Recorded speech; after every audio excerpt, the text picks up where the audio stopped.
Hello, and welcome to Sobercast, where we provide AA speaker meetings and workshops in podcast format. We're an ad-free podcast, and if you enjoy listening, please help us be self-supporting by visiting Sobercast.com, look for the donate link, and drop $1 or $2 into our virtual basket. We hope you enjoyed the podcast. Have a great day.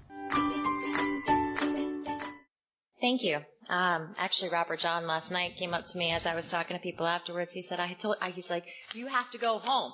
You have a workshop you're coming to tomorrow. So he got me home and in bed on time last night so I could be here tonight. But my name's Ann. I'm an alcoholic. And it's really nice to be here tonight. And it's nice to see some friendly faces and some faces that I may not know yet. I'm very excited to get to know everybody this weekend. It's funny, Dave and I, when Robert John had asked us to do this, and I said, I'm doing this with who? And he said, Dave K. I just started cracking up. Because Dave and I got into so much trouble in early sobriety together. I was actually telling a friend of mine at work today, I was like, it's almost analogous to being in front of a lot of people after you guys were like fraternity brothers. It's like you do crazy things in early sobriety, you do crazy things in the sober house, and then all of a sudden, 10, 15 years later, you're up here talking about the steps because your whole life has changed, and at some point along the way, you actually started behaving like an adult. I'm not going to say I start thinking like an adult, but I at least show up for life like I'm an adult. And I can vouch for Dave. He's not an adult yet either. Neither am I. But we do act it. And it's only because of these steps that we can even pretend. But I started drinking when I was about 9. It was probably my first drink. And I, too, came from a house where my father drank a fair amount. And it was one of those households where I didn't, you only know what you know when you're growing up. You don't realize that something's wrong, or that something's off. But even by the time I was like 8 or 9, I didn't really want to invite friends over. And, I didn't want to invite friends over because it was the type of household where nothing was predictable. My father would drink, and sometimes he was the most loving man ever and just smother you with hugs and kisses, and you're like, seriously, get off of me. And then other times he would fly into violent rages, and anything in between was fair game. And from the time I think I was 6 years old was the first time that he went to rehab. And I didn't really know what rehab was. I just knew that my mother put me in the car. We drove someplace for a half hour, and she said, your father's sick. He's in the hospital. We have to go visit him. And I said, okay, fine. And we went to this place, and I played with blocks while my mom was watching a video. It was actually Fair Oaks and Summit. And at some point we went over and we visited him, and, I didn't really think anything of it. And when he came out, I remember he wasn't at home at night anymore. And I remember that he would come home later, and things were calmer. Things were not great, but things were calmer. And he was around a lot more, which was nice, but at the same time, you were like, what's wrong? And you were kind of waiting for the bomb to go off. And you were waiting for, something to go awry. And after about, I now know, 90 days, we had this big banner at home with lots of homemade chocolate chip cookies and, this big celebration. Dad has 90 days. And I was like, great, chocolate chip cookies, whatever. 90, who cares? Chocolate chip cookies, that's what I like. And I ate cookies, and then the shoe dropped. And a few months later, we had another chocolate chip cookie party. And the shoe dropped. A few months later, we had another chocolate chip cookie party. And I came to associate chocolate chip cookies with AA. And I also started to notice and started to realize that in my household, there was always a constant walking on eggshells. There was always a constant fear that I didn't experience when I went to other people's houses. And it became normal for me. But now, years later in sobriety, I can look back and say, wow, that's what I did to other people when they're forced to live with me. And I'm living in my disease. I literally can look at my childhood and be like, that is the devastating effect of alcoholism. I watch my sister and brother, neither of them are alcoholics, but I watch them in their relationships. And I have great relationships with them today. But I watch certain things that they do with their spouses, and they'll say to me, my sister was saying not that long ago, she got into a huge fight with her husband, and her husband thought something was wrong because 20 minutes later she came downstairs and was like, what do you want for dinner? And he was like, are you serious? We just got into an explosive argument, and now you're pretending like nothing's wrong. And she's like, that's not weird, is it? I was like, not for us, it's not. I was like, no, that is a product of your upbringing. Like, that is a product, and I remember not thinking these things were strange, not thinking these things were off, that this was normal. And I had no idea really what was going on out there in the world. So by the time I was about 9, my father wasn't really allowed to drink at home because he was supposed to be sober, but he wasn't really sober. And I very quickly learned that my father wasn't supposed to drink, but there was alcohol around. So one day I came home and decided to try it. And I don't know why I decided to try it. There was no thought that went through my mind. There was no, I'm having a bad day. I'm 9. Come on, like, how bad is your day at 9? Maybe you got picked 3rd in kickball. But that was really the extent of the problem. And so I went home, and my normal routine when I went home was I would go home and I would eat chunky soup, cheese, and crackers, and I'd watch DuckTales before I had to go to church and then do my homework. And I'm sitting there, and I was like, I'm going to try Budweiser. So I go to my refrigerator, and I just grab a Budweiser. I'm 9. There's something wrong with that picture. I'm literally grabbing a Budweiser and going and watching DuckTales by myself. And the thing that I remember so clearly that day was that DuckTales was hilarious. I don't know if anybody ever watched it, but Huey, Dewey, and Louie are just hilarious little characters, and Scrooge McDuck, I loved him. The thing about it was that it was funnier that day. It was the funniest I had ever seen it. And the colors were brighter. It was as if I had high definition back in 1985, and things just seemed lighter, and the show seemed longer, and the commercials didn't bother me. And that edge that I guess I walked around with so much was gone. And for me, a lot of times, I don't even know I have something until it's not there. That's when I notice when it comes back. And that's what alcohol did for me. And I was kind of like, no wonder Dad drinks. This stuff is good. I was like, this is awesome. I didn't start drinking every day, but I didn't even start drinking a lot. I was still playing Foursquare at recess. So, I proceeded to just go through my life. But my brother and sister, they were about 7 and 8 years older than I am, so they're having parties, and they're in high school, and I'm running around like the cute little sister. They're like, here, have a beer. I'm like, okay. And I would start drinking at their parties, just have sips and here and there. I think when I was 11, somebody taught me how to do a keg stand. I still don't really know how to do it, but it seemed like a good idea at the time. And what I noticed was it was at these parties that my brother and sister would have that I also felt really accepted. And I also felt like I belonged. And everything was just funnier. And these people were really cool. And they liked me. And they thought I was funny.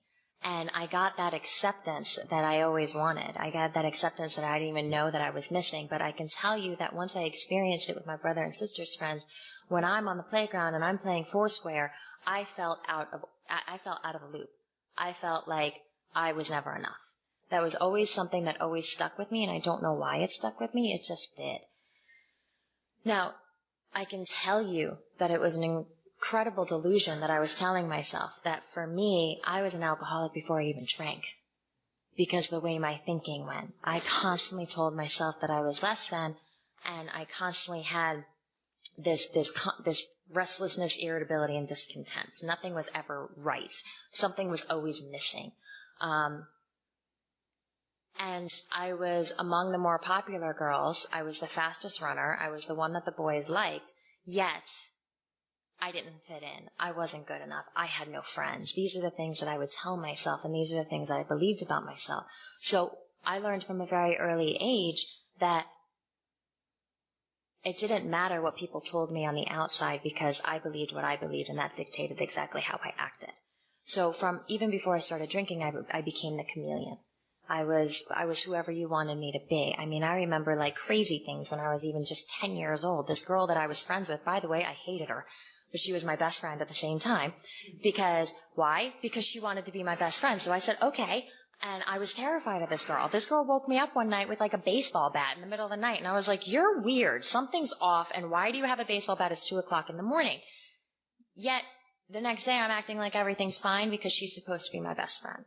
So I was never, ever living true to myself. I was never, ever living true to what Anne-Marie really wanted. I lived according to what you wanted because you were going to tell me how to behave. You were going to validate my existence. I was okay so long as you liked me, and I'll do whatever that takes. Now add alcohol to that, and you have a very bad situation. And that was me when I was about 12. I started drinking when I was 12, and in order to get drinks, since I was 12, I started, I was in 7th grade and I'm dating a sophomore in high school. I was in 8th grade, I started dating a junior in high school. I'm in 9th grade, I started dating a senior in high school. By the time I was done dating a senior in high school, I am a sophomore and I'm dating college guys. And the only reason I'm dating college guys is because they can afford to get me alcohol. I get to go to the parties that have the drinks. I get to be the cool one. I get to be accepted.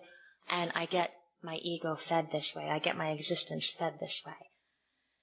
And again, that thread of never being true to Anne-Marie or never knowing who Anne-Marie really is started.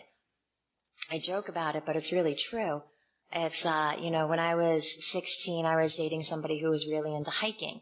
And they loved the outdoors, and they lived in the Adirondacks. And so I spent, the weekends hiking, and I became this big hiking girl, and I wore, the long shorts, and I had the hiking boots, I had the Timberlands, and I went to J. Crew, and I got all the good J. Crew sweaters, and I started, hiking on the weekends, and I was like, yeah, canoeing's awesome, and I love outdoors, and I want to camp, and I want to do this, and we broke up, and I was like, this sucks.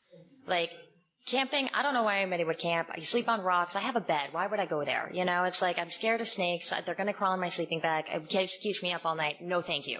I have a bed at home. I'll stay there. And I went for a hike a few months after that, and I was like, okay, I am walking to nowhere. Why? Why am I expending all this energy? I'm just going to sit down and smoke a cigarette and everything will just be fine. And my next boyfriend really liked rap. And so we hung out in Brooklyn. We listened to Tupac. We're really cool. We're really bad people, we're really hood rats. Mind you, I grew up in Summit and Morristown, New Jersey. That's not exactly a bad neighborhood. And I started wearing my hat backwards. I'm wearing jeans that are 50 sizes too big for me. And we break up and I'm like, who's Tupac? What happened? There were things that I liked, but they're not necessarily things that I was completely into. The point is that I literally became whoever I surrounded myself with. And I did the same thing with drinking. And the drinking was the one thing that got me to keep going to other groups also. When I came to AA, I found out that alcohol was a symptom for my disease. And I didn't understand that because I said, you don't understand, I can't stop drinking and I'm not even 20 years old. And they said, it's just a symptom for your thinking. And I'm like, well, we all know my thinking is wrong, but I can't stop drinking. That's really my problem. And the longer I stayed here, the more I started to see that. Because what happened was that as I was progressing in my drinking, I was progressing in other symptoms. And by the time I was about 15, I was the same height I am now and about 35 pounds less. And I got hospitalized for anorexia. And for me, that was another symptom of my disease. And I find that for women, a lot of times eating disorders are symptoms of our disease as well. And I got hospitalized for anorexia, and I got put into this hospital. And this was, by the way, after an unsuccessful suicide attempt that I had been in the actual hospital for 6 days. Never told anybody I took pills.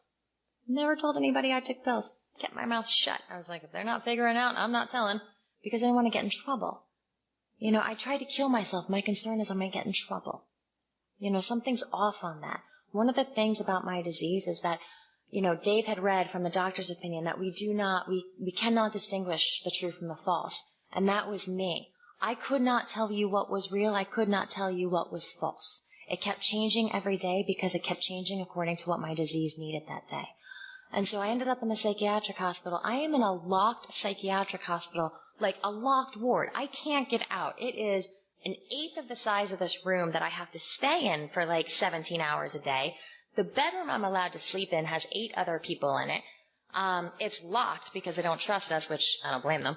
But then we have to sit in this one room, and this is what I did for 4 months, and I wasn't allowed to eat. I just had to drink this gaining weight thingy. and I had to drink it 6 times a day, and I was allowed like 6 ounces of that, and I had to measure it, and then I was allowed 6 ounces of juice. And at no point during this time did it strike me that something was really wrong. And I think that for me, that's also the hallmark of my disease. I have a conveniency in my mind to not recognize how bad things really are. I have this thing in my head that can make almost any situation normal. And when I'm sitting in the psychiatric hospital, while people are out there having fun doing normal life things, I'm thinking, when I get out of here, I'm going to drop 15 pounds, and then I'm going to go, and I'm going to somehow get invited to a party, and then I'm going to drink, and I'm so excited. I'm going to get out during summer because my brother's home, and he'll have alcohol, and I'll be able to get wasted, and this is what I'm thinking about. Not that I'm away from home in a psych ward. Not in high school. Something wrong with that. So I leave the hospital, and I find I do exactly what I said. I go home. Within a month, I drop 15 pounds. I'm working at a day camp. I get invited to a few parties. I end up drunk every single time. And what happened at that point, every single time I drank, I got drunk. Every single time. There could be a million reasons why it was a bad idea to get drunk. I got drunk. And I would delude myself by thinking that I chose to get drunk. I would delude myself by thinking I like getting drunk. When Dave read that part in terms of it says, we essentially drink alcohol because we like the effect it produces, that's true. But the thing about the effect that it produces is that I never was able to stop there.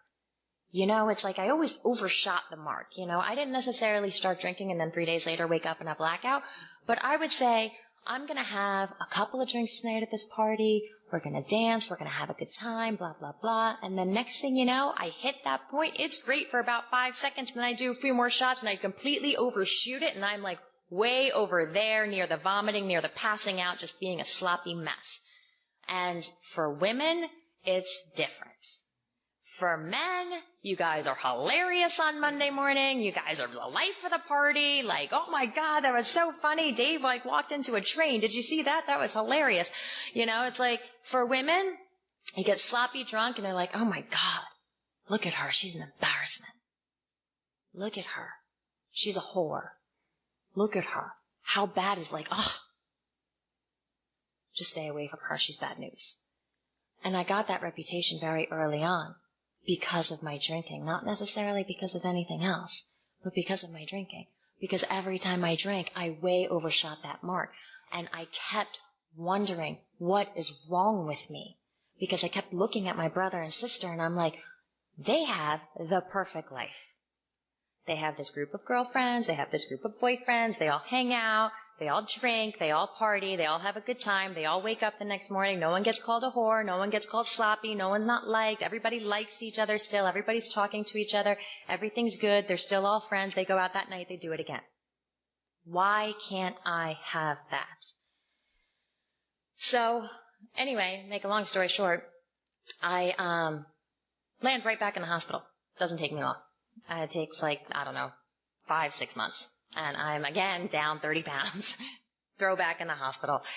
And again, I'm there, and the number one thing I'm concerned about when I'm there on that night is the fact that I had accepted a prom date, and I somehow need to tell this guy I can't go to the prom without telling him I'm in a psych ward. Okay? Because that's something that most 16-year-olds deal with.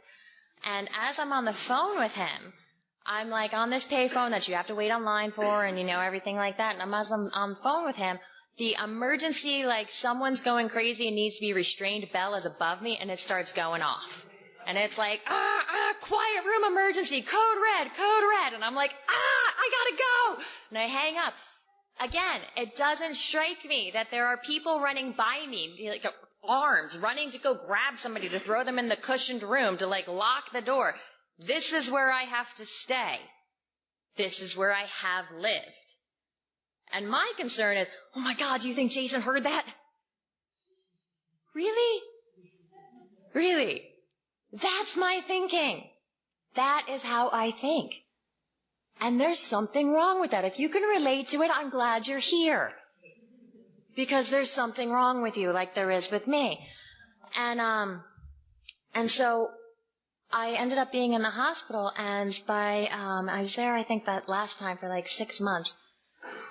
And, I did things, again, the selfishness, self-centeredness that we'll get into tomorrow that I didn't see until step 4 and 5 was ruling my life. It's one of the things that we'll talk a lot about tomorrow is that selfishness, self-centeredness is the root of my troubles. Well, I was still that tornado. I was still destroying my life, even though I didn't have alcohol in me at the time. I was still doing things like I had a pass for Christmas. It didn't dawn on me that my family really wanted to see me, because I couldn't possibly believe that my family really loved me. I figured they showed up to see me on Sunday night just because I was their kid sister. I was their daughter. You have to be here. Everything was about, you have to be here. You can't possibly care about me, because the biggest thing was that I couldn't feel it. I literally would look into my mother's eyes and I would see pain and I couldn't feel it. I couldn't touch it. I was like, what is wrong with me? And so on Christmas, I had this pass where the whole family redid their entire Christmas plans to come to a psych hospital an hour away to spend 4 hours with their daughter. And I had a pass to go off ground so we could go to like the diner or something for dinner. And I decided, or made some sort of fabulous decision, that I was going to try and smoke a cigarette in my room in a hospital. Not a good idea. And totally got caught, and the pass got snatched away 5 minutes before my mom showed up. And they wouldn't even let her in to see me. And so I destroyed a family holiday without me even drinking. And that was when I was 16, and that became the regular for the next 4 years. Every single event that happened in my family, somehow my disease ruined it. I got out of the hospital and got sent to boarding school. And, I didn't care at all where I was going. I said, I'll go whoever takes me first. I don't even need to go visit it. Fine. My mother sent me to an all-girl boarding school in Albany, New York. I was like, that's not funny. That's not funny at all. And so I got dropped off there in the middle of February. And, within 2 weeks, I found a couple people to make friends with, and I'm down in the dumpsters and I'm smoking cigarettes, totally breaking the rules already. Did not learn my lesson. And within 3 weeks, I had a boyfriend who could buy me alcohol. And I proceeded to get drunk every weekend. And I proceeded to hang out with people I didn't like. I never stopped to ask myself, do I even like this person to be friends with? That was never really a consideration. It was, do you like me? Because if you like me, sure, we're friends. That was my consideration. And I started to really live the double and triple life. As if it wasn't bad enough before, it really started to happen now. Because at school, I was getting involved. I had to go to the health center all the time to make sure I kept weight on. I found other substances besides alcohol, which gave me the munchies, so I kept the weight on no problem. And then I was starting to get really involved in school, so I was doing things like volunteering, and I started what we called the clowning ministry, where we went to like nursing homes and we would entertain them, and we would spend Saturdays and Sundays with them, and it was great. And I would go and I would do that, and then I would go back and I would entertain these substances and or drink and teach 9th graders how to drink properly, because that's a good thing to do to a 14-year-old who just came and moved away from home. And then go back to the school and start doing student council activities. So I literally was, on one hand, I was the student council president, volunteering my time, doing all these great things. And on the other hand, a drug dealer, the one with the fake ID, buying things and teaching all the younger kids and how to do things and breaking all the rules and sneaking out and getting away with it. And it took so much energy to keep them both up. It took so much energy. And the one that I really loved was being the one who was buying the alcohol and doing all of that type of stuff. But I had to be the student council president and the volunteer and stuff like that in order for me to be accepted. I also had to do that in order for me to just keep up the image so I could keep doing what I really wanted to do. And at some point, what I really wanted to do might not necessarily have been what I wanted to do, but what I had to do. And Bill W. talks about that in his story, where it says liquor ceased to be a luxury. It started to become a necessity. And that started to happen to me at a very early age. By the time I was a senior, this was now 5 years into high school, by the time I was a senior, the double life started to crash in. And I was trying so hard to hold it together. And I swear I grew like 15 arms just constantly plugging little holes that were leaking in like my ship, you know. And what started to happen was that alcohol started to literally sink my boat. I remember the blizzard of 96. And in Albany, New York, we got 3 feet of snow. And literally the whole city shut down. It was no one was allowed to go anywhere. Only emergency vehicles are on the road. And what does Amory do? She grabs her backpack, throws it on her back, and marches a mile down the street to the liquor store. Because, of course, the liquor store is open for a blizzard. And I fill up the entire backpack with liquor.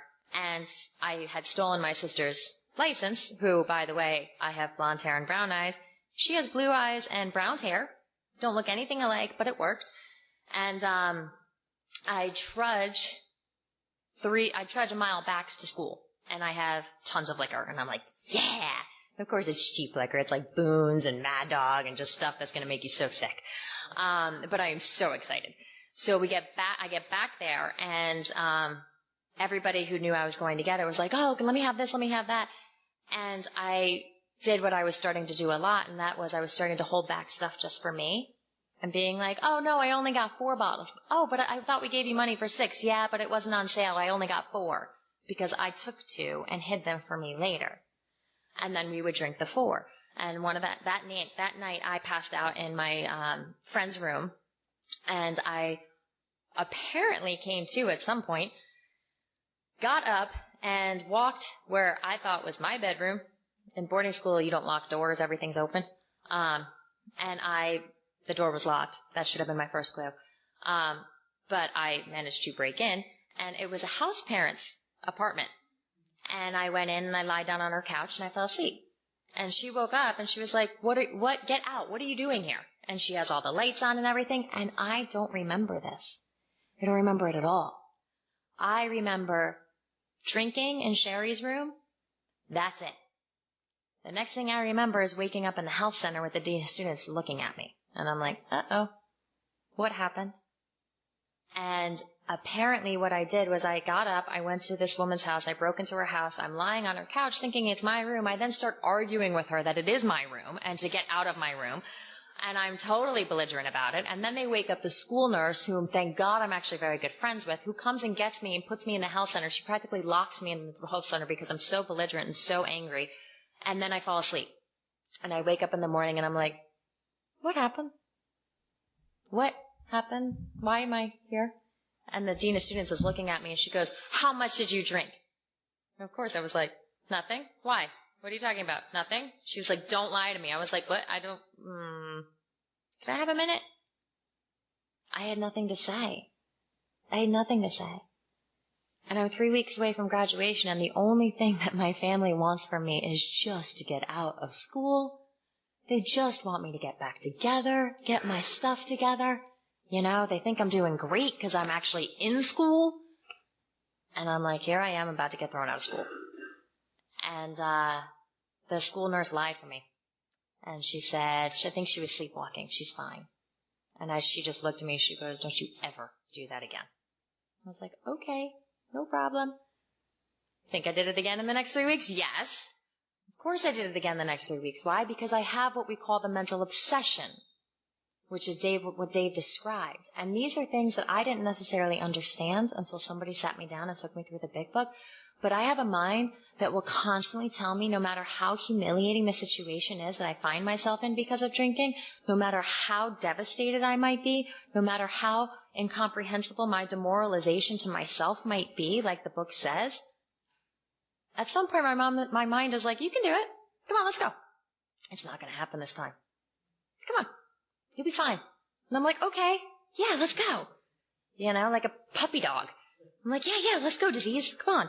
And so I ended up actually graduating from high school by the skin of my teeth. And I got out, and within 2 days I moved to Washington, D.C. for an internship, which was a fabulous idea for somebody who's drinking like me and is not going to go home. Now, at this point, though, I had also raised enough flags in my family with respect to my drinking because I was, I would go home on the weekends when I was in boarding school and I would drink there and I would get caught and I would drink and drive all the time. My mother would lend me her car. I was so scared to be late and break curfew. If you met my mother, you would know why. But Rose has met my mother. So I was like, okay, I have 2 hours to get drunk. So I would do things like, walk into Belmar and go party hopping. And while I'm in Belmar and party hopping, because you can't bar hop when you're 15, 16, 17 years old, I would walk up and down the streets and wait to get invited in. And then I'd get invited in and I'd drink a few beers and I'd leave and I'd go to the next way and wait until I get invited in. In some ways it's almost a form of prostitution. I'm literally walking up and down the street waiting for somebody to call me up and give me free booze, And I am walking up and down the street and then I would be like, oh, I gotta go. And I'd sprint home to my mother's house because I was never late for curfew. But my drinking was my priority. It wasn't a matter of not going out that night. It was a matter of how much time do I have? And I will achieve my objective.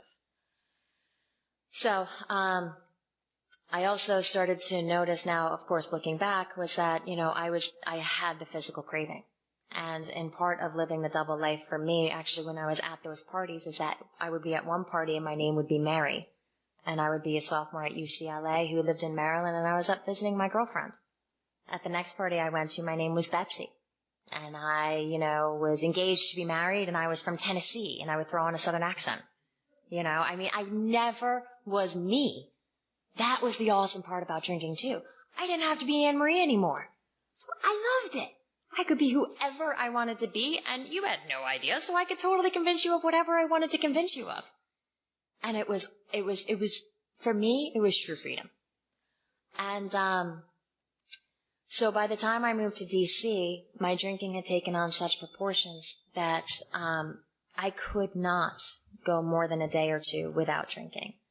And I was doing whatever, again, I needed to do in order to drink. And I would drink the minute I got out of work. And down in D.C., I get out of work at like 4:30, right? Because it's the government. It was great. So I get out at 4:30, and I would be done for the day. And by 4:40, I am at Bullfeathers, the happy hour bar across the street that does 2 for $1. And once happy hour is over, I'd get on the metro, and I'd go to the next bar that did 2 for $1. Or I'd go out for ladies' night. Or I'd go to a softball game. Or whatever, wherever I went according to the alcohol. I went to things, and I thought it was just the greatest thing ever, because to me, I was like, I'm meeting all these people. I don't know anybody. Alcohol was taking care of me. I had 100% arrived. Like, it's my first time living on my own. I'm not living under anybody's roof. I don't have any rules. I don't have a curfew. I'm obviously doing very well because I'm blacking out every night, and literally I started to black out every night. And I could not tell you when it was coming, but I could tell you it was going to come. And by the end of my time in D.C., one of the other things I did in D.C. was that when people started to question my drinking, I just moved on to the next set of friends, the next set of people. I would just go meet more people, so my drinking could not catch up to me like that. Rather than trying to hide how I wanted to drink, I just drank with different people. And I had hit a point in D.C. where everything started to crash in again. And this time it didn't take 2 years, it took 8 weeks. It took 8 weeks for me to have the boyfriend who lives at point A find out about the boyfriend that lives at point B, who found out about, the girls I'm hanging out at point C, who found out about the other people I'm hanging out at point D because point D hates point A. And it just was, it was so confusing. I couldn't keep it straight, but I couldn't keep it straight because I was blacking out every night. And I could tell you I was going to black out, but I didn't know if it was after 2 drinks or after 30 drinks because at this point it was completely unpredictable. I knew it was coming, but I didn't know when. And the fact that I knew it was coming and I continued to drink is the insanity. And I could sit here and I could tell you that it was a choice. And I could sit here and be like, I was 19 years old. I was just out having a good time. Of course I was just choosing to drink. Everybody drinks like this. There was no choice about it. I was driven by alcohol. one of the words that it uses in the 4th step that, again, we'll talk about tomorrow, but it says, we're driven by fears. Driven is when you're acting with absolutely no thought. That was me. That I was driven by alcohol and my need for it. I was driven by the physical craving, and the mental obsession kept telling me it was fine. And I had absolutely no power over it at all. It was ruling my life. And what ended up happening was that I had a last night in D.C. that was totally insane and ridiculous, that ended basically with my mother banging on the door for like an hour with a police officer because I couldn't wake up. I didn't hear her. And then, of course, I wake up and I open the door. I'm like, what is your problem? And she's like, my problem? What? I've been out here for like an hour trying to wake you up. And I'm like, I just was sleeping. Because that's something that I know I did, and I'm sure other alcoholics did. How is it that my drinking and my humiliation and my embarrassment and my demoralization was your fault? How is it that my self-centered behavior and my dishonesty and my constantly thinking only of me and doing destructive things to you and having absolutely no courtesy for your time, your desires, or what you want to do, how is that your fault? But that was the beauty of the alcoholic mind. Everything was your fault. Nothing was my fault. And it had to be so I could keep drinking. And that's what I mean when I say I did anything I needed to do to keep drinking. And then at that point, I did what every good alcoholic at the age of 19 does. I moved to New Orleans to keep drinking to go to college. And I went to school down there, and the first night home, I had to be escorted home by the police officers because I was belligerently trying to break into a dorm that was on the wrong college campus. Like, it wasn't even my college. I was completely off the map. I don't know where I was, but I definitely was not near home. And so this nice officer walked me back to my dorm, and I went upstairs and I passed out. And I did the same thing the next day. I wasn't trying to break into a different dorm, but I definitely went out and got very, very drunk. And I did that, again, every night. Maybe once in a while there was 1 or 2 nights that I didn't do that, but for the most part I did do it. And at this point I was also back in the constant dishonesty with myself. It was all about the drinking, and it was all about being the chameleon so you would like me and so you would accept me so I could keep drinking. There was this boy that asked me out. I said, fine. I didn't find him attractive. I didn't like him. He kissed me. I ended up in a relationship for 6 months. Like, that's the type of thing that my alcoholic thinking and my alcoholic drinking would get me into situations of.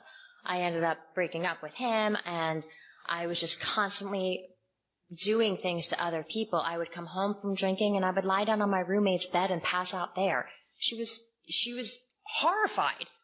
Absolutely horrified. She's like, my bed is my only home. I live in like a shoebox with you. And you sleep on my bed? And I'm like, what's your problem? What's the big deal? I just slept on the wrong bed. I look at that now and I'm like, wow, how inconsiderate are you? It's like, of course, that's like her home, the bed, I just did things, and I started doing things like I would borrow people's cars and drive drunk with those cars. I crashed other people's cars and would be like, I don't know what happened, sorry. And half the time I really didn't know what happened. I just know that the crash woke me up out of a blackout. I would end up lost down in Bourbon Street and borrow money from somebody so I could take a taxi home. And instead of taking a taxi home, I'd end up in the bar again because I just want one more drink. Just one more. Then I'll go take a taxi home. I'm like walking up from the French Quarter, which is, by the way, very far away from the school, at like 6 o'clock in the morning with one shoe. What happened to my shoe? I don't know. I ended up getting hit by a car in a blackout and didn't remember for a year. I went to the dentist and told him I tripped over a tree trunk. And he was like, no, shattering 4 teeth, that's not a tree trunk. And I'm like, yes, it is. It absolutely is. And he's like, that's consistent with a car accident. I was like, well, I wasn't in a car, so I don't know what your problem is or where you're getting your information. He's a doctor. That's where he's getting his information. I am in a blackout. I have no idea what happened. It took me years to remember that. And people would be like, friends of mine would be like, okay, we're going to go right. And I'm like, okay. And I just start running left. The only way a lot of times I get home on my own 2 feet is if I ran. Because the faster I was moving, the more likely I was to stay vertical. And I just did crazy, crazy things. And I remember that at the very, very end, I think it was March of 1997, I was, a number of people that I was hanging out with were saying to me, we do not want to hang out with you anymore. Your drinking is too much. Your drinking is embarrassing. Your drinking is a liability for us. We don't have a good time when we go out with you. And I was, the more I drank, the more belligerent I became. And at some point, I looked at myself at a picture somebody had taken at a party the night before. And when I looked at that picture, I was looking in the eyes of my father. And it wasn't that my dad and I look alike. It was that my eyes were different.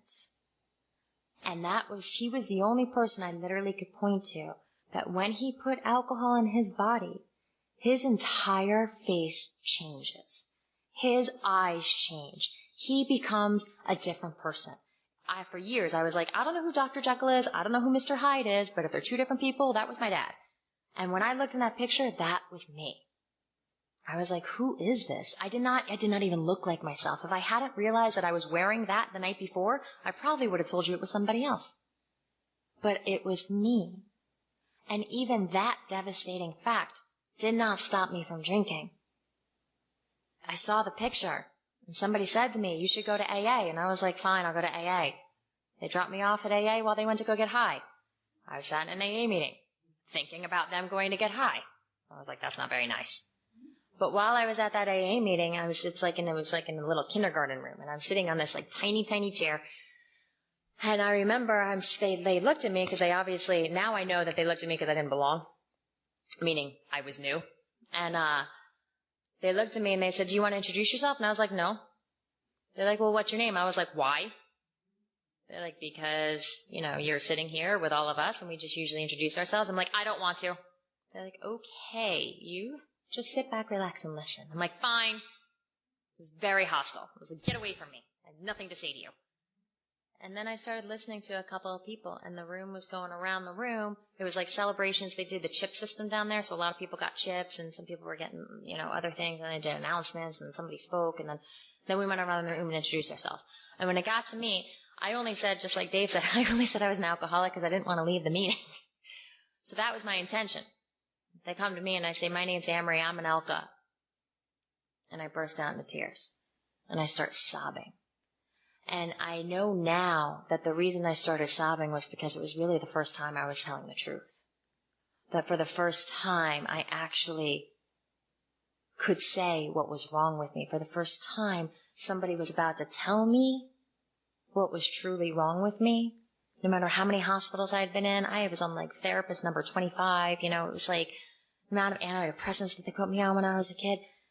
Nothing struck me until that moment. And even then, I didn't stay sober. I left, I went home. The next day I woke up. I went to class for like the first time in 9 months. And that night I was drinking. A few weeks later, I was like, you're right, I have to go back. I go back to AA. I go to a couple of meetings. I would go to the meeting and come home and drink. Sometimes I would come home and call somebody. But a lot of times I'd come home and drink. And by the time I was done with that semester, it was the last weekend of that semester, and my mother had come down to visit me. And my mom was staying in a hotel room down the street from me, and she asked me, she said, did you are you in good shape for your finals? And I said, actually, no. I have 5 classes. Technically, I'm registered for 1. I don't think I have to take the final because I've never gone because I thought I dropped it, even though I didn't. And so I really have 4 classes, and I have 2 papers and 2 exams, and they're all next week, and I haven't opened anything. And she said, okay, well, you know what we're going to do? We're going to redo the whole day. We're going to get you a laptop computer. This is before everybody had one. We're going to rent you one. You're going to come to the hotel room. You'll get your work done. It'll be great. I'll help you, whatever. And I was like, all right, sure, that'll be great. Thank you, Mom. So we spend our whole day looking for a laptop computer to rent. We get the laptop. We go back to her hotel. We sit down, and then she's like, let's go have dinner. We go have dinner. We're at dinner, and she's like, we're in New Orleans. It's 18 to drink. She was like, would you like a glass of wine with dinner? My mother's very proper. So she literally was like, honey, it's okay if you would like to have a glass of wine. I was like, thank you, Mom. She's trying to treat me like an adult. Maybe if I acted like an adult, I would have earned it. But no. So I have a glass of wine. I did not know about the physical craving at the time, but the craving kicked in. I had 2 glasses of wine. Then Mom's done with dinner, and she's like, okay, honey, it's time to go back to the hotel. You need to get some work done. I'm like, okay, Mom. We go back to the hotel. I go downstairs to have a cigarette. And it's one of the few times in my story I literally can point to, I'm going downstairs to have a cigarette. I have every intention of having a cigarette. I have no intention of doing anything else. I'm going to go smoke.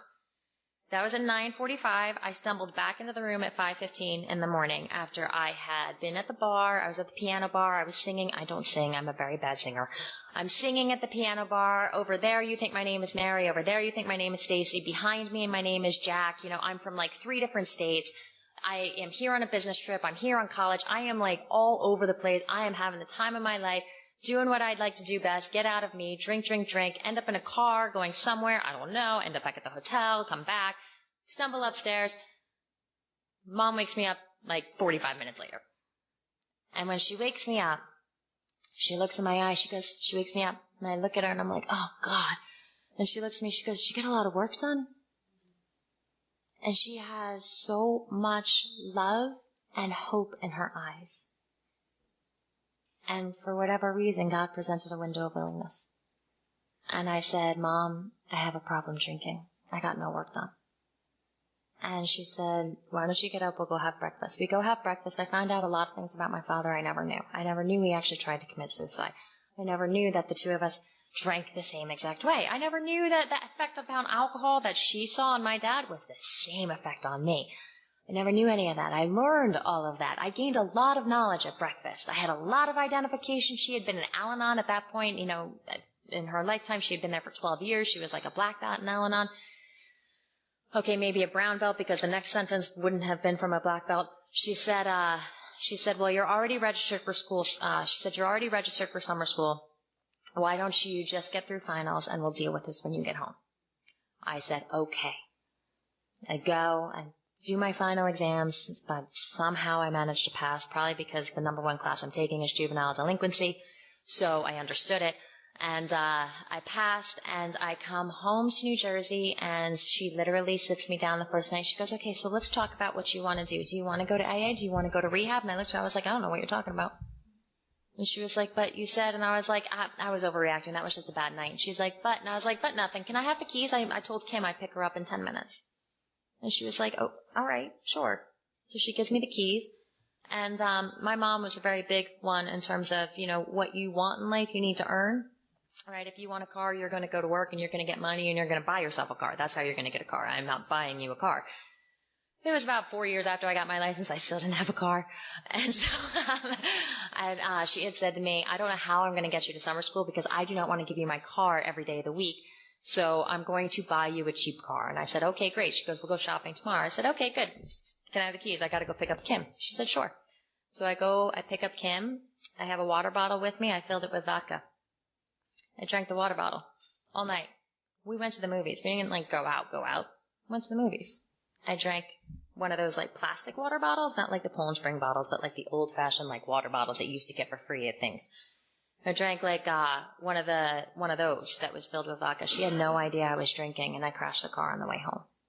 And I ended up crashing the car like, you know, the type of car that you see on the middle school lawns. Like it flipped 3.5 times. No seatbelt, no nothing. And I crawled out of the car. And she had crawled out of the car. It was upside down. And it was thought maybe number 10 to ask her if she was okay. My first thought was, oh my God, I'm in so much trouble. My second thought was, holy crap, do I have anything in the car I'm going to get in trouble for? My third thought was, do not call my mother. Whatever you do, do not call my mother. And I kept going down the list, and at some point, I looked over at her, and she has a bloody nose. I was like, are you okay? I can't even tell you I stopped to listen to the answer. That's how self-absorbed I was. That's how my disease affects me. That's the type of thinking of why I stay here. It does not matter that I haven't drank in 15 years. What matters is that I still stay here so I don't start thinking like that. Because that type of thinking, I will drink and I will kill somebody the next time I'm in the car with them. Because they don't know I'm drinking. I drink out of straight water bottles. That last summer, I drank morning, noon, and night. I literally woke up. I drank I'd like to say the family size bottle of Bacardi, like the big kinds. You know, I literally drank Diet Coke and Bacardi, and by the end of the summer, I was done with the Diet Coke. We just did straight Bacardi. I put it right into a water bottle, and I just walked around with it. My mother came to the accident scene. I had absolutely no compassion or sympathy for how that was going to affect her. And oh, by the way, it was her birthday, because I'm an alcoholic and like to do things like that on people's birthdays. And the next day, I was kind of like, well, you know, we ended up in the hospital, and my mom was asking me, she was like, how much did you drink? Where did you go? What did you do? And I was just like, I can't even speak. I don't even know. I don't know what lie to tell you, so I'm just not going to tell you anything. That was my response. And I ended up at living down at the shore by myself in her house, where I would literally wake up, I'd start drinking, I'd get on my bike, I'd bike 14 miles to school, and I would sit in class that was called Substance Abuse Population, and I also sat in another class that was called Crisis Intervention. And one day I passed out in crisis intervention, became a case study, literally, for the class. They were trying to wake me up. I was drunk at 10 o'clock in the morning, and they tried to intervene because it was a crisis. And so that was embarrassing, but I drove drunk on my bicycle again the next day. And this is what I did, and I worked at a dry cleaner so I could have money for alcohol. And that was perfectly fine with me. That was a perfectly fine life. That's what I wanted to do. This was good, and I literally had nobody in my life. Nobody spoke to me. My family didn't want anything to do with me. I had no friends. I had one boyfriend who was a hostage, and by the end of that summer, even he broke up with me. And the state of New Jersey said I had to get 2 clean drug tests, and they would be very good to me because I was only, it was my first DWI. And I couldn't get one clean drug test, let alone 2 clean drug tests, and I wasn't doing drugs. So all I had to do was not drink for like 24 hours, and I couldn't do it. I could not do it. I would wake up delusional. I would literally be in the middle of telling like my mind started to click in and started to click out. I would be in the middle of a conversation with somebody on the phone, and apparently I'd be in a blackout, and I'd come back to, and they'd be like, what are you talking about? What do you mean you're in the CIA? And I'm like, what? What did I tell you? But do I admit, like, what? I'm not really in the CIA. No, I just start asking questions and start continuing the lie. Like, I literally am like, they're like, what are you saying? You're in the CIA. And I come to, and I'm like, what do you mean? Well, you can't tell anybody. And they're like, what are you talking about? You're in the CIA and your name is Maggie. And I'm like, Maggie? Why is my name Maggie? And then I would just continue with the lie. I never knew how to take responsibility for anything. And I blamed everything, my entire life. I blamed my entire drinking on my childhood. I blamed it all on things that happened to me. I blamed it on being from an alcoholic home. I blamed it on being abused. I blamed it on things that happened to me when I was out there drinking. I never once turned around and was like, wow, I am a jerk when I drink. Never once. It was all justified. If you grew up in my house, you drink too. If what happened to me happened to you, you drink too. If you were this type of whatever, you would drink too. And it was like, I had no idea there was another way of life. And by the time July 24th, 1997 rolled around, I went to the judge, and the judge was like, you can get 1 clean drug test. And I was like, you're right. And he said, do you want to go to jail or do you want to go to rehab? And I was kind of standing there thinking about it. And it's that type of question, where it's like, in the first step in the big book, it talks about, do you want to die an alcoholic death, or do you want to live on a spiritual basis? Only alcoholics are like, let me smoke a cigarette and I'll get back to you. I'm not really sure. And most normal people would be like, I will do whatever I have to do not to die. And I was just like, I don't know. And again, it was the fear and trying to make my brother happy, because I literally saw him get up and I was like, he's going to kill me. I'll go to rehab. And so I went to rehab, and it was during that 2-week period there that boyfriend broke up with me, and that boyfriend was everything to me at that point. Everything. And I ended up going to rehab. And when I was in rehab, and I'm a big fan of rehab for this reason, because for me, what it gave me was I literally got to experience that I didn't have to drink for a day. I did not know what it was like to go from when you wake up to when you go to sleep. And, oh, by the way, you go to sleep voluntarily. I didn't know what that felt like. I hadn't done that since I was like 8, you know? I didn't know what that felt like. I didn't know that that was possible. And what I've come to understand in this program is that this is a program of experience. This big book, I can have all the knowledge in the world of this big book. I can tell you page 63 is where the third step prayer is. I can tell you on page 76 we talk about step 7. I can tell you, there are 4 columns of the fourth step, and this is what you're supposed to do, and that's how you're supposed to do it. And don't put a check there. Make sure you put a check closer to the right. I can tell you all of that. We are all very smart people. That's part of our problem. We're all very smart, but this book is meant to transmit an experience. I do not comprehend until I experience it. My comprehension and my relationship with God is dependent upon a knowledge followed by experience. Once I have the experience, it becomes true. And my experience might be a little different from yours, so my truth might be a little different from your truth. But it's my truth. And this program is the program that for the first time I could get there. I could actually consider, do I want to be friends with you? It wasn't just a consideration of, well, if you want to be my friend, sure, let's go.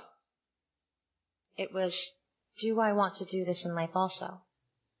And it all started for me from understanding this disease, because one of the things it talks about in the book is it talks about how, we could wish to be philosophical, we could wish to be, I wish I knew the page number. Somebody, do you know the page number? We could wish to be philosophical.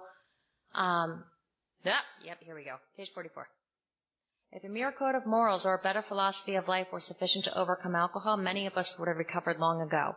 But we found that such code and morals, or such code and philosophies, did not save us, no matter how hard we tried. We could wish to be moral, we could wish to be philosophically comforted. In fact, we could will these things with all of our might, but the needed power wasn't there. Our human resources, as marshaled by our will, were insufficient. They failed utterly. Lack of power, that was my dilemma. And the thing about it was, for me, was that even though I grew up in a house of active alcoholism, and even though I had a lot of fear, and it was kind of, I don't want to say a messed up upbringing, but it kind of was. There were things that were not necessarily healthy or normal. But the fact of the matter was that I knew what was right. I knew what was wrong. I was taught that as a kid. I was taught, you shouldn't gossip about people. I was taught you really shouldn't slander people. I was taught, be nice. I was taught, do unto others as you would have done to you. Dude, if that last one were in effect when I was drinking, I don't even want to know the type of consequences I'd be living. I knew in my head how to behave. The problem was that I couldn't do it. And so what happened for me was that I started off like everybody does, normal, in terms of even, where it was my beliefs and my behavior. They were even. I could act according to my beliefs. And once my disease started to take hold, my beliefs getting a little higher, my behavior was getting a little lower, and I was living like this, where there was at least 5 miles between the two. And all of that space in between was filled with self-hatred. All of that space in between was filled with doubt.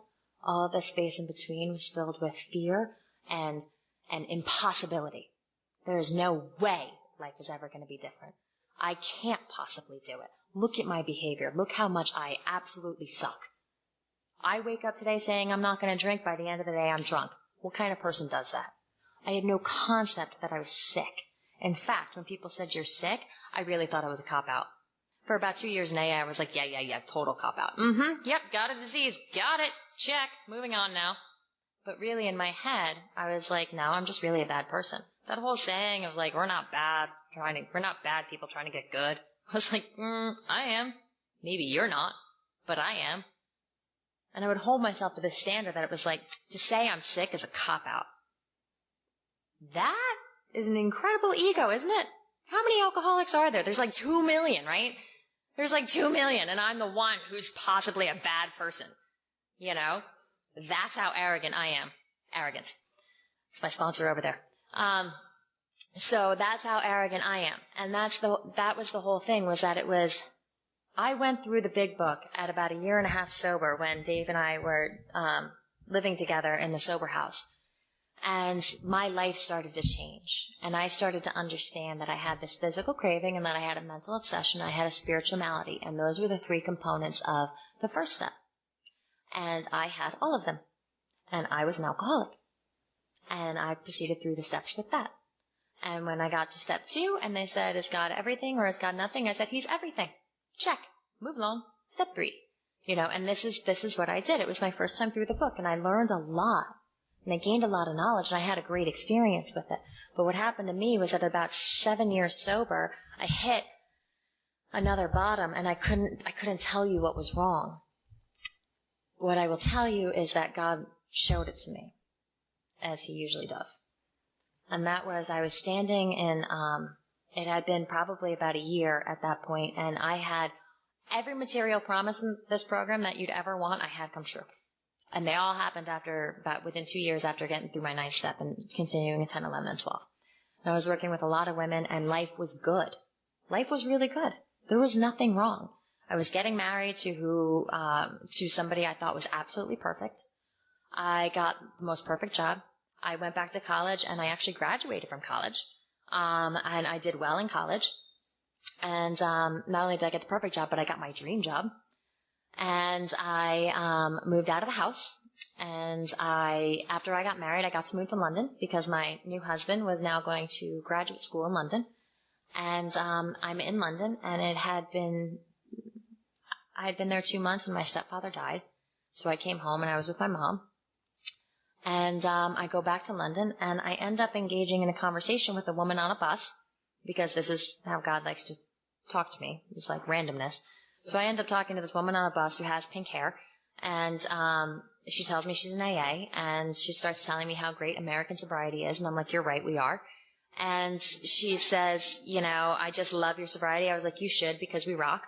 And I said, since you're an AA and since you think I'm great, because I'm from America and I'm an AA, I'm going to tell you, I just don't feel right lately. Like, just something seems off. I don't really know what's wrong. Just something seems off. She's like, what do you mean? I was like, well, I did just get married. I graduated from college. I got engaged, planned a wedding. I was in the perfect job. I left that job so I could get married. And then I moved here and I moved here and I got here and I moved. I had to go home for a month because my stepfather died. And then I came back and I haven't really settled in. I haven't really found a job. So, things are off. Things are off.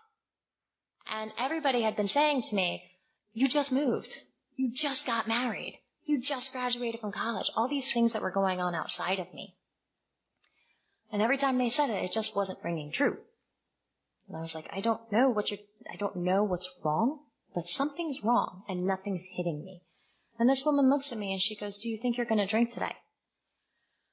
And I was like, okay, now I'm annoyed because obviously you weren't listening.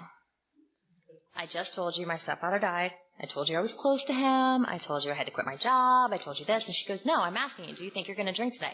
And over in London, of course, I pick a home group that's clear across the city. So it takes me like 1.5 hours to get there on the bus. And in London, all the meetings are 1.5 hours. And when you joined that particular home group, you were required to get there 2 hours early. So my home group night was literally 8 hours long.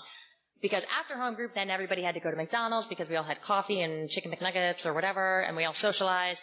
And then we all got on our respective buses and tubes and we all went home. So I'm literally after 8 hours.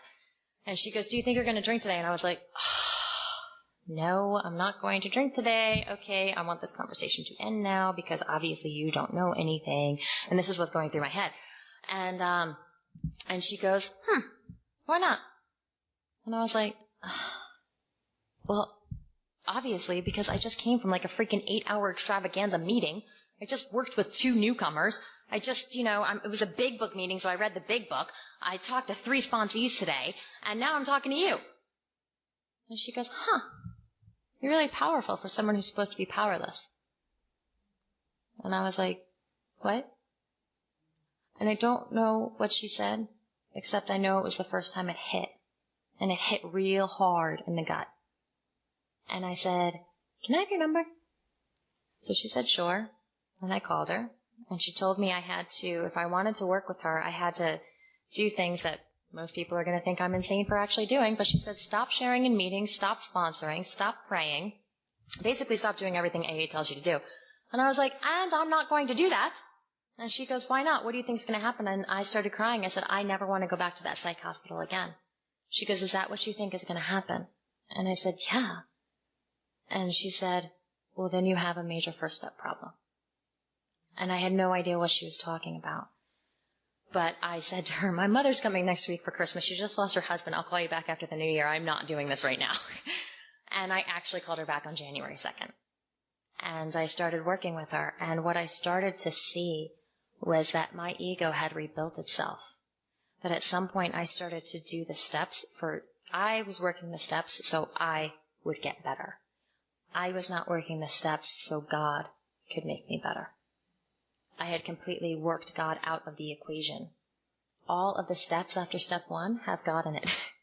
Somehow I missed that. Somehow it became about Anne-Marie doing the right 4th step. It came about, the columns. It became about the words on the page, and the words on the page were going to save me. But it was Anne-Marie's application of the words on the page. It was the motive behind the motive, is what it was. I'm going to do this so I save me. I gained a lot of power just from that. I had forgotten that I had a physical craving and a mental obsession.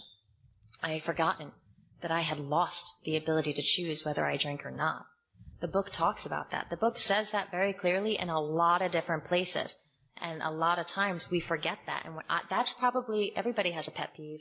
Meetings. My pet peeve is when people are like, I choose not to drink today. I'm like, no, you don't. No, you don't. If you are an alcoholic, no, you don't. It says it, page 34, where it says, we are assuming, of course, that the reader desires to stop.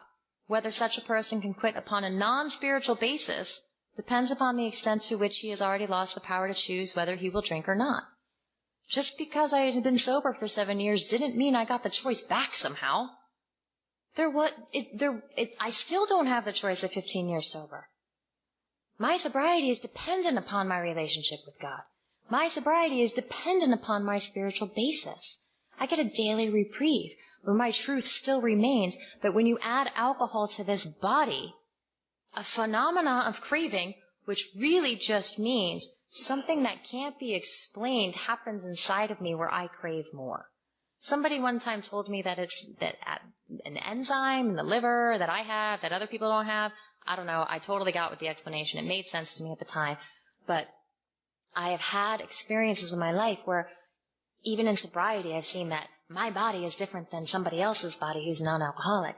My sister and I were on the same medication one time, and we were told that it was processed through your liver. I had withdrawals coming off this medication. She did not.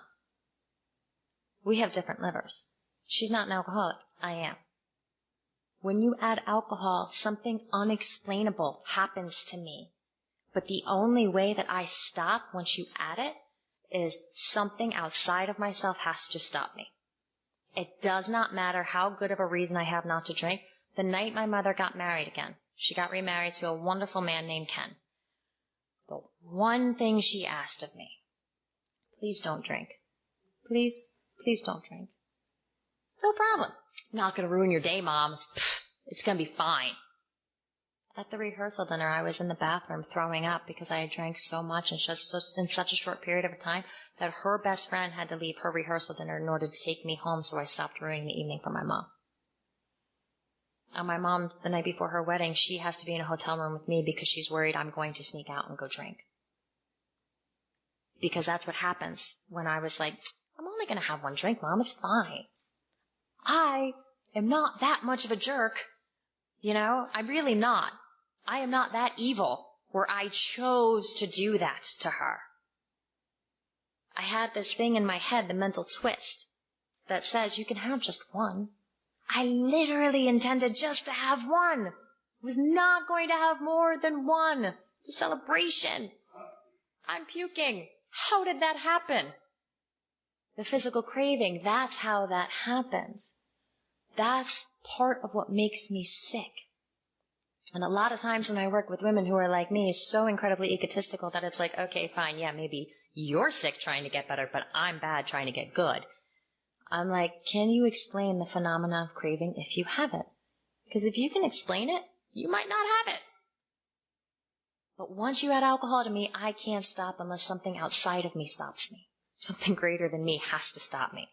My body might shut down. It might be a car. It might be the cops. It might be, whatever. But it's not Anne-Marie choosing to be like, I'm not going to have any more than that. And then no matter what happens with the insanity, I can want to not drink all I want. That desire is not enough. That's what kills me sometimes about the desire not to drink. Like, oh, it's just so long as you have people. That was second pet peeve right here. Second pet peeve is when people come in and say they don't want it enough. You know how bad I wanted it? How bad I wanted to not be this way anymore? I wanted it so bad that I consciously tried to kill myself numerous times. I just wanted it to stop. I wanted it bad enough, yet I went to meetings for 6 months and drank drank the minute I got home from the meeting. Why? Because I'm sick. I am sick. And one of my most favorite lines in the whole book is that it talks about that the baffling feature of alcoholism, it's on page 34, where it says, yet we found it was impossible. Okay? Because it talks that many of us have plenty of character. We are fantastic people as a whole. If you have not been in AA long enough to know that, stick around. We are hilarious. We're fun. We're intelligent. We're great people. Okay? We have plenty of character. Yet, there was a tremendous urge for us to stop drinking forever. Yet we found it impossible. You hear a lot, disease is cunning, baffling, and powerful. And my sponsor has a great dictionary, so I know she'll be able to define all those things for you. But here it talks about that, it says, this baffling feature of alcoholism, this is what it is. It is the utter inability to leave it alone, no matter how great the necessity or the wish. That is the baffling feature of our mental obsession. No matter how badly I want to not drink, no matter how necessary it is for me to not drink, I do it anyway. And I have no power in stopping that. And the necessity of the steps comes in the fact that I need a relationship with a higher power to keep me sober because I am powerless. And that is how I am powerless. And just the last thing I want to touch on for step 1 is on page 52, the bedevilments. It talks about, my sponsor in London had told me, I had read that the lack of power, that was our dilemma. She made me write in there, and continues to be. Lack of power is only a problem for me when I don't accept that that's my problem. It's when I want more power.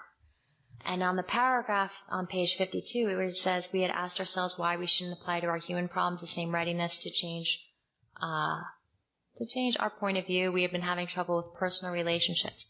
We could not control our emotional nature. We were prey to misery and depression. We couldn't make a living. We had a feeling of uselessness. We were full of fear. We were unhappy. We couldn't seem to be of real help to other people. That describes my condition in AA without a God. That's my spiritual malady. That's how my life becomes unmanageable. And when my life starts to become unmanageable because I'm blocked by these things, when my life starts to become unmanageable because my spirituality is up, when my life starts to become unmanageable, that's when I'm in danger of the physical craving and the mental obsession kicking in. I should say the mental obsession.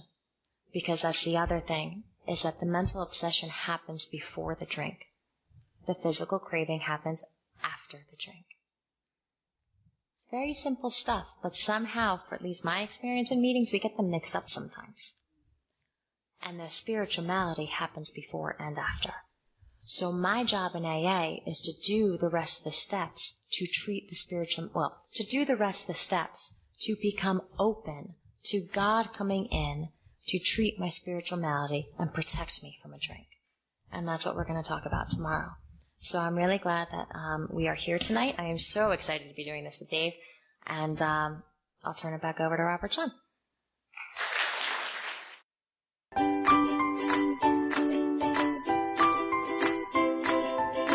Thanks for listening. I hope you enjoyed the podcast. Sobercast is ad-free, and we'd like your help in order to keep it that way. So if you'd like to help us be self-supporting by pledging $1 or $2 a month, visit Sobercast.com and look for the donate links. Thank you very much.